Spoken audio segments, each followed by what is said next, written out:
बताऊं, आपके पास अभी 3 साल है। फर्स्ट ईयर वालों के पास में कितने साल हैं? 3 वर्ष हैं कॉलेज में, और सेकेंड ईयर वालों के पास में अभी कितना समय है? 2 वर्ष। आप यानी पढ़ाई स्मार्ट तरीके से करो। किसके तरीके से करो? स्मार्ट। मान लो आप ज्योग्राफी की पढ़ाई कर रहे हो। किसकी पढ़ाई कर रहे हो? ज्योग्राफी को तैयार कर रहे हो। तो ज्योग्राफी के तैयार करने के लिए आपके पास 6 प्रकार के मैप होने चाहिए। मानचित्र कितने प्रकार के होने चाहिए? 6 प्रकार के। पहला, विश्व का मानचित्र आपके पास 2 प्रकार का होना चाहिए। कितने प्रकार के? 2 प्रकार के। एक विश्व का मानचित्र होगा, वो आपके पास होगा राजनीतिक, यानी पॉलिटिकल मैप होगा। कैसा होगा? पॉलिटिकल। और दूसरा होगा ज्योग्राफिकल। कैसा होगा? ज्योग्राफिकल। आपको देखना है कौन सा देश कहां स्थित है, कौन से देश में उसकी राजधानी कौन सी है, उसके मुख्य मुख्य शहर कौन से है। तो ये देखने के लिए आपके पास पॉलिटिकल मैप होना चाहिए। और यदि कोई नदी कहां से गुजर रही है, कौन सा पहाड़ की लोकेटेड कहां है, लोकेशन कहां है, कौन सा देश कहां है, कौन सी मतलब यानी पठार है, भूमि कैसी है, वो सारी चीजें आपको यानी ज्योग्राफिकल मैप में मिलेगी। कहां मिलेगी? ज्योग्राफिकल। तो आपको यानी वर्ल्ड के कितने मैप लेके आने? 2। और यानी दूसरे आपको भारत के भी 2 मैप लेके आने। कितने लेके आने? 2। एक तो यानी भारत का राजनीतिक मानचित्र और दूसरा भौगोलिक मानचित्र। अब दोनों मानचित्र आपके पास होंगे। जैसे ये हमारे पास ये है, ये भौगोलिक मानचित्र है। कौन सा मानचित्र है? भौगोलिक। यहाँ लिखा हुआ ये भौगोलिक कह दो या इसको प्राकृतिक कह दो। अब यहाँ पर देखो, ये हिमालय का पर्वत है, ये यानी इधर वाला पर्वत है, फिर ये राजस्थान में अरावली पर्वत श्रेणी है। अब इधर है ये जो यानी कौन सा पर्वत है, महादेव की पहाड़ियां है।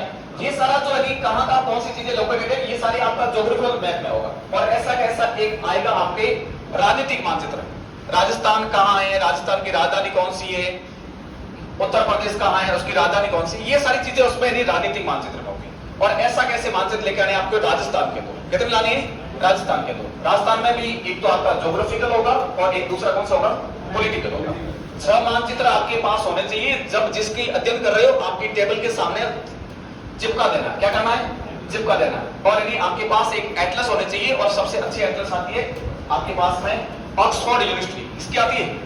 यदि आपको अंग्रेजी पढ़नी आती है तो अंग्रेजी में लेके आए, और अंग्रेजी नहीं पढ़नी आती है तो आप हिंदी वर्जन भी आता है। कौन सा आता है? हिंदी वर्जन, उसको पढ़े। और आपको यानी पता होना चाहिए अब यानी रूस की राजधानी कौन सी है, इराक की राजधानी कौन सी। अभी मैं थोड़ी देर पहले खाड़ी संकट समझा रहा था। क्या समझा रहा था? खाड़ी संकट। खाड़ी संकट में कौन कौन से देश है, खाड़ी कहां है, कौन कौन से देशों को खाड़ी कहा जाता है, संकट कौन सा है। जब आपको मानचित्र पता होगा तो आपका सीधा दिमाग वहीं जाएगा कि कहां पर है। जैसे कभी कभी यानी अपन बात कर रहे हैं, मैंने थोड़ी देर पहले कहा, मैंने 1943 में एक मास्को परिषद हुई थी। अब बच्चों को पता नहीं है मास्को कहां है। यदि आपको पता है रूस, और रूस की राजधानी कौन सी है? मास्को, तो आपको लगेगा हाँ रूस में कोई आयोजित होगी, मास्को में किस।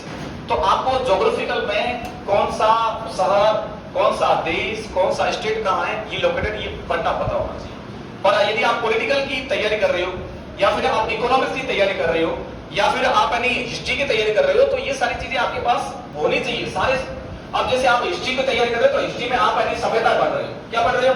मान लो भारत की सभ्यता पढ़ रहे हो, तो भारत का मैप आपके पास होना चाहिए। पर ये प्राकृतिक मैप होना चाहिए। उसमें मतलब यानी सिंधु घाटी सभ्यता कहां हुई, कालीबंगा सभ्यता कहां हुई, सभ्यताओं का विस्तार कहां तक है, ये सारी चीजें आपको पता होनी चाहिए। जब आप वहां पर यानी पूरे स्मार्ट तरीके से तैयारी करोगे तो सारी चीजें लर्न होगी। पर जब आप पढ़ रहे हो तो पूरा का पूरा आपका दिमाग किसमें रहना चाहिए? पढ़ाई में रहना चाहिए। कहां रहना चाहिए? पढ़ाई में। ऐसा नहीं है कि हम इसके बाद मुझे क्या करना है, अभी क्या करना है, वो सारी चीजें आपको छोड़ देनी है, और पूरा का पूरा ध्यान किस पे रखना है? पढ़ाई पर। तो इसलिए आप पढ़ते वक्त स्मार्ट रूप से या स्मार्ट तरीके से पढ़ाई करो, और साथ साथ में कुछ लिखते रहो, नोट्स बनाओ। और पढ़ने के बाद में छोटे एक यानी 2, 4, 10 लाइन की घंटे पर पढ़ो, उसमें 10 लाइन के एक नोट्स बनाओ। और पढ़ने के बाद में उस नोट्स का आप रिवीजन करो फटाफट। क्या करो? रिवीजन। और रिवीजन करने के बाद में एक बार यानी उसको नोट्स को साइड में करके फिर आप देखोगे मैंने इस अभी जो घंटे पर मैं क्या क्या चीज पढ़ी, उसमें क्या क्या मुझे याद है। ऐसा यदि करते हो तो आपको मैप, आपकी याददाश्त भी बढ़ेगी और आपकी पढ़ाई भी अच्छी होगी। इस बात का आप पूरा का पूरा ध्यान रखो। ठीक।